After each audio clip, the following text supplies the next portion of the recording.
dólares. Raúl Mateos, director de WTW Investment en España. Raúl, bienvenido. Muchas gracias. Vienes a presentarnos ese estudio sobre activos mundiales de pensiones que elabora el Instituto Thinking Ahead de WTW. ¿Cuáles son los principales cambios entre los grandes inversores en su estrategia de inversión y cartera en este momento de incertidumbre? Yo creo que los principales cambios que se han dado en estos últimos años fundamentalmente vienen por la parte de los alternativos. Había un peso hace casi 20 años, que fue cuando empezamos a reportar este estudio, de aproximadamente un 9%, y hemos pasado ya 20 años después, 2 décadas después, a un 23% de inversión en alternativos, que básicamente son diversificadores o son mercados privados, private equity, real estate, infraestructura. Todo a costa de la inversión en activos cotizados, principalmente por el lado de la renta variable, y por ahí viene buena parte de los cambios, que si bien, dicho así, suenan a muy poco, es un cambio relevante. Estamos hablando de multiplicar el peso de la inversión alternativa en un 150%. ¿Cuáles son los principales temas de interés para estos fondos, más allá de los cambios en las carteras? Y más allá de los temas macro que dominan el día. Yo creo que fundamentalmente vienen por el lado de la sostenibilidad, ¿vale? Es decir, hay un foco fundamental en la parte de la lucha contra el cambio climático y en los activos que incorporas ahí para intentar ayudar y aliviar, por decirlo así, ese cambio climático. Vienen por otra parte por el lado de la actividad colaborativa con algunos players en el mercado, que eso ya yo creo que se puede ver en alguna sección en concreto dentro del documento, y también vienen por el lado de la necesidad que hay en el mercado por la estandarización de las métricas de sostenibilidad y el reporte. Es decir, hay mucho cambio, hay mucha disposición de información relativa a la parte sostenible, la parte extrafinanciera de las carteras, y en esa parte extrafinanciera yo creo que lo que está demandando la industria es una mayor homologación dentro de las métricas extrafinancieras y que el acceso sea equiparable, porque en buena parte de la industria todavía digamos que faltan a día de hoy estándares comunes o asimilables. En este entorno macro, ¿es el final de la era del dinero barato? Eso sí que nos ha quedado ya claro, pase lo que pase, no se va a volver a un entorno de menos 0,5%. Yo creo que eso queda atrás durante un tiempo, al menos de medio plazo, está claro. Vamos a ver cómo se capean las incertidumbres que hay por delante, pero yo creo que hemos pasado a una etapa en la que los tipos son mucho más altos de lo que teníamos hace 3 años. Esos tipos van a permanecer probablemente en positivo durante un tiempo de medio-largo plazo, porque hay que luchar contra, digamos, la amenaza a la inflación, y los tipos tienen que ayudar a corregir, por decirlo así, ese escenario de elevada inflación. Y por el otro lado también la reducción de la oferta monetaria, de la masa monetaria que hay a disposición de los mercados en este momento. Y eso te lleva a mercados más volátiles, prolongados en el tiempo, donde nos habíamos olvidado de la volatilidad en los últimos 10-15 años como consecuencia de la acción prolongada de los bancos centrales en el mercado.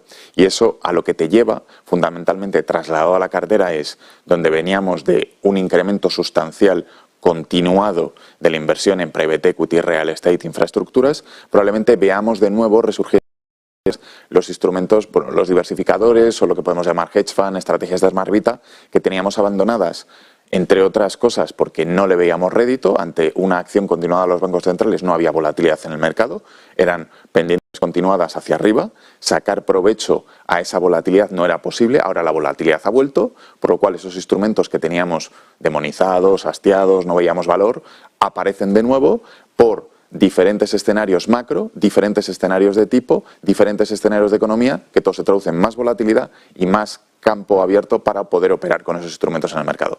Hay una necesidad de luchar contra el cambio climático y ese proceso de descarbonización en la cartera. Nos comentabas antes que ese era uno de los ejes transversales. ¿Cómo llevarlo a la cartera? Y sobre todo es fundamental mantenerlo para el medio y largo plazo, para no fijarnos en el hoy, sino para fijarnos que esto al final donde crece es a largo plazo. No, sin duda. Yo creo que hay un terreno importante y es casi hay que echar la vista atrás. Es decir, donde aproximadamente hace nada hemos empezado a hablar de el clima en las carteras y fundamentalmente por el lado de la renta variable. Hay mucha solución en el mercado disponible a día de hoy, o renta fija. Ese camino lo empezaron los grandes fondos de pensiones hace 5 años. En 2016-17 empezaron los primeros movimientos de grandes fondos de pensiones. Cuando hablo de grandes fondos hablo de CalPERS, de PGGM, de toda la familia de fondos suecos que son los AP. Al final, entre todos esos inversores podemos hablar de el tamaño del PIB de la economía española, si lo juntas todo eso, pues todos esos inversores hace más de 5 o 6 años empezaron a hacer sus primeros compromisos de reducción de huella de carbono en cartera, cuando ninguno de los demás sabíamos lo que era. Ellos empezaban ya a hacerlo. Y empezaron a hacerlo en la renta variable y en la renta fija. Empezaron a incorporar soluciones en sus carteras o revisando con sus gestores en las carteras las acciones que tenían y empezaron a reducirlo. Esos inversores ya empezaron a hacer relativamente poco a incorporarlo en los mercados privados y ahí empezaron a incorporar, sobre todo de la mano del real estate y la infraestructura, activos que neutralizaran emisiones y muy probablemente lo que veamos es en lo que hablábamos antes de los diversificadores como elemento para protegernos de este mercado o ayudarnos a capear este mercado, muy probablemente veamos estrategias que operan ya dentro de la lucha contra el cambio climático, como pueda ser el carbon offsetting, los derechos de carbono o de neutralización de las emisiones de carbono como un instrumento para operar en cartera, y muy probablemente veamos otros instrumentos como el reaseguro contra el cambio climático o el trading de energía para operar en esos mercados precisamente e ir de la mano con todos esos grandes inversores en la reducción de las emisiones en cartera. ¿Qué acciones realizan más allá de la lucha contra el cambio, la lucha contra el clima y qué aspectos centran el interés de futuros desarrollos en este área para grandes inversores?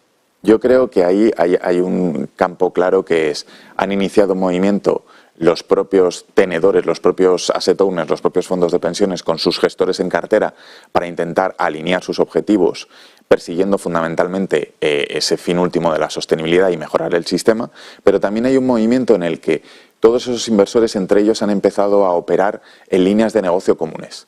Y me explico, TCFD es algo común fuera de España en el mercado anglosajón, todos ellos lo respaldan PRI, son firmantes de PRI, TNFC, aparecen otras muchas siglas dentro del mercado que lo que hacen es que operan en silos comunes y en departamentos comunes y en líneas de actuación comunes. Esas líneas de actuación van en esa reducción y en esa reducción de huella de carbono y mejora de la lucha contra el cambio climático y sobre todo hay que tener en cuenta que esos inversores entre ellos suman más de 52 billones de dólares de activos, que son 2 veces el PIB de Estados Unidos. Si todos esos grandes inversores operan en una línea de actuación conjunta con objetivos asimilables, lo que harán será transformar el resto de la industria porque al final son líderes en el mercado. No olvidemos que los grandes fondos de pensiones o los fondos de pensiones en su conjunto son el primer inversor dentro del mercado mundial de la industria de asset management. Muchísimas gracias, Raúl Mateos, director de WTW Investments en España. Vaya día. Buen día, buen negocio. Muchas gracias. Gracias a vosotros. 10:15 de la mañana, Marta y Ser, viene el día cargadísimo.